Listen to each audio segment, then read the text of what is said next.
英語聞き流しリスニング、英語テキストと MP3 ダウンロード、その他の物語は、ホームページからお聞きいただけます。88thpp.com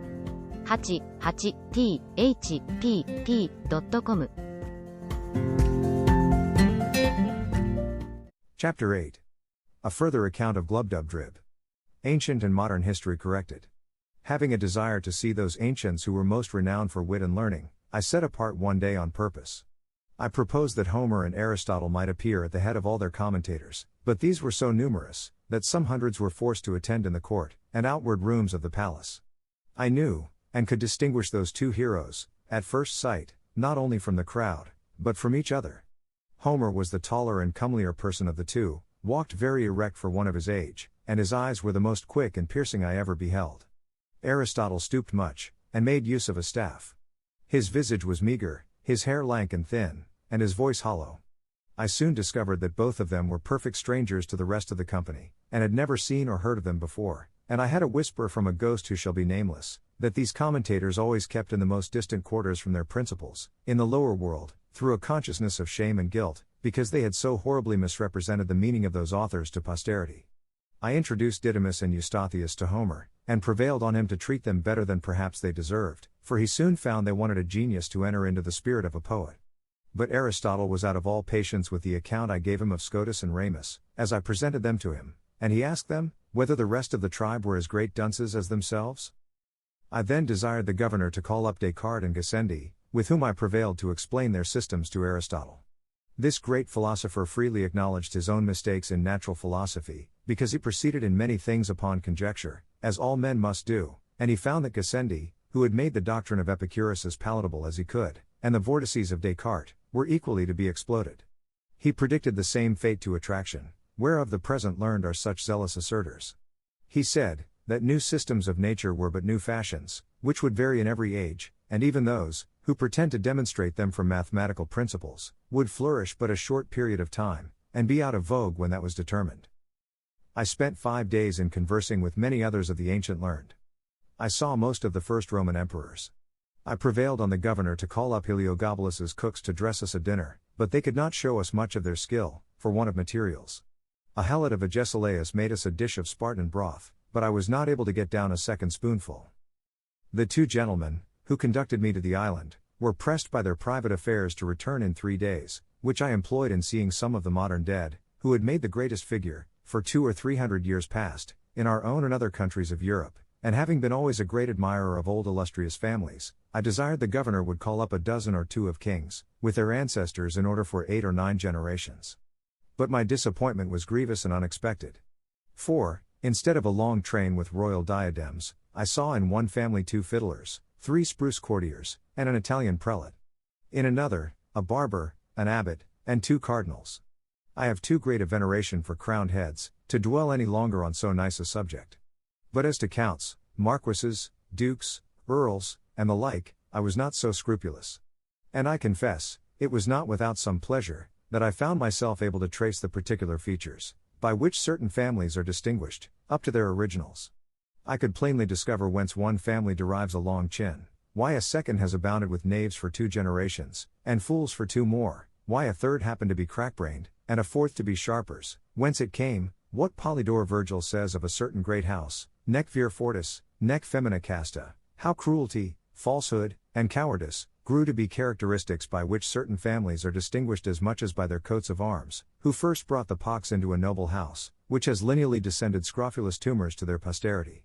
Neither could I wonder at all this, when I saw such an interruption of lineages, by pages, lackeys, valets, coachmen, gamesters, fiddlers, players, captains, and pickpockets. I was chiefly disgusted with modern history.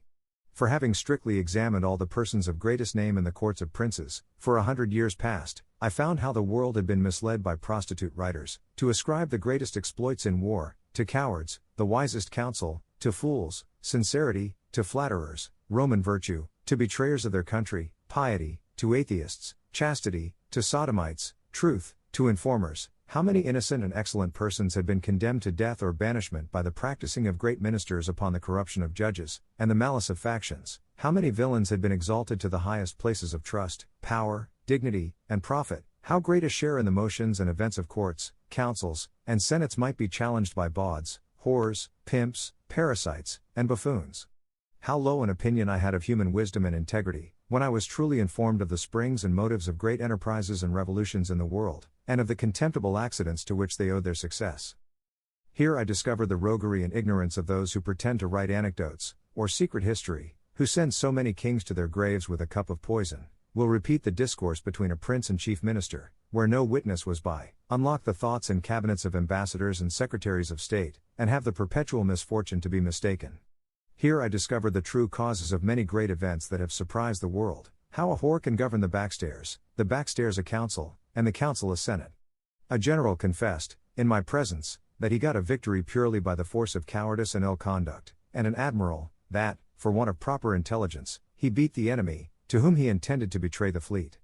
3 kings protested to me, that in their whole reigns they never did once prefer any person of merit, unless by mistake, or treachery of some minister in whom they confided, neither would they do it if they were to live again, and they showed, with great strength of reason, that the royal throne could not be supported without corruption, because that positive, confident, re-stiff temper, which virtue infused into a man, was a perpetual clog to public business. I had the curiosity to inquire in a particular manner, by what methods great numbers had procured to themselves high titles of honor, and prodigious estates, and I confined my inquiry to a very modern period, however, without grating upon present times, because I would be sure to give no offense even to foreigners, for I hope the reader need not be told, that I do not in the least intend my own country. In what I say upon this occasion, a great number of persons concerned were called up, and, upon a very slight examination, discovered such a scene of infamy, that I cannot reflect upon it without some seriousness. Perjury, oppression, subornation, fraud, pandarism, and the like infirmities, were among the most excusable arts they had to mention, and for these I gave, as it was reasonable, great allowance. But when some confessed they owed their greatness and wealth to sodomy, or incest, others, to the prostituting of their own wives and daughters, others, to the betraying of their country or their prince, some, to poisoning, more to the perverting of justice, in order to destroy the innocent, I hope I may be pardoned, if these discoveries incline me a little to abate of that profound veneration, which I am naturally apt to pay to persons of high rank, who ought to be treated with the utmost respect due to their sublime dignity, by us their inferiors. I had often read of some great services done to princes and states, and desired to see the persons by whom those services were performed. Upon inquiry I was told, that their names were to be found on no record, except a few of them, whom history has represented as the vilest of rogues and traitors. As to the rest, I had never once heard of them. They all appeared with dejected looks, and in the meanest habit, most of them telling me, they died in poverty and disgrace, and the rest on a scaffold or a gibbet. Among others, there was one person, whose case appeared a little singular. He had a youth about 18 years old standing by his side. He told me, he had for many years been commander of a ship, and in the sea fight at Actium had the good fortune to break through the enemy's great line of battle, sink 3 of their capital ships, and take a 4th, which was the sole cause of Antony's flight, and of the victory that ensued, that the youth standing by him, his only son, was killed in the action. He added, that upon the confidence of some merit, the war being at an end, he went to Rome, and solicited at the court of Augustus to be preferred to a greater ship, whose commander had been killed, but, without any regard to his pretensions, it was given to a boy who had never seen the sea, the son of Libertina, who waited on one of the emperor's mistresses. Returning back to his own vessel, he was charged with neglect of duty, and the ship given to a favorite page of Publicola, the vice-admiral, whereupon he retired to a poor farm at a great distance from Rome, and there ended his life. I was so curious to know the truth of this story, that I desired Agrippa might be called, who was admiral in that fight. He appeared, and confirmed the whole account, but with much more advantage to the captain, whose modesty had extenuated or concealed a great part of his merit. I was surprised to find corruption grown so high and so quick in that empire, by the force of luxury so lately introduced, which made me less wonder at many parallel cases in other countries, where vices of all kinds have reigned so much longer, and where the whole praise, as well as pillage, has been engrossed by the chief commander, who perhaps had the least title to either. As every person called up made exactly the same appearance he had done in the world, it gave me melancholy reflections to observe how much the race of humankind was degenerated among us within these 100 years past, how the pox, under all its consequences and denominations, had altered every lineament of an English countenance, shortened the size of bodies, unbraced the nerves, relaxed the sinews and muscles, introduced a sallow complexion, and rendered the flesh loose and rancid. I descended so low, as to desire some English yeomen of the old stamp might be summoned to appear, once so famous for the simplicity of their manners, diet, and dress, for justice in their dealings, for their true spirit of liberty, for their valor, and love of their country. Neither could I be wholly unmoved, after comparing the living with the dead, when I considered how all these pure native virtues were prostituted for a piece of money by their grandchildren, who, in selling their votes and managing at elections, have acquired every vice and corruption that can possibly be learned in a court. 英語聞き流しリスニング、英語テキストと MP3 ダウンロード、その他の物語は、ホームページからお聞きいただけます。88thpp.com 88thpp.com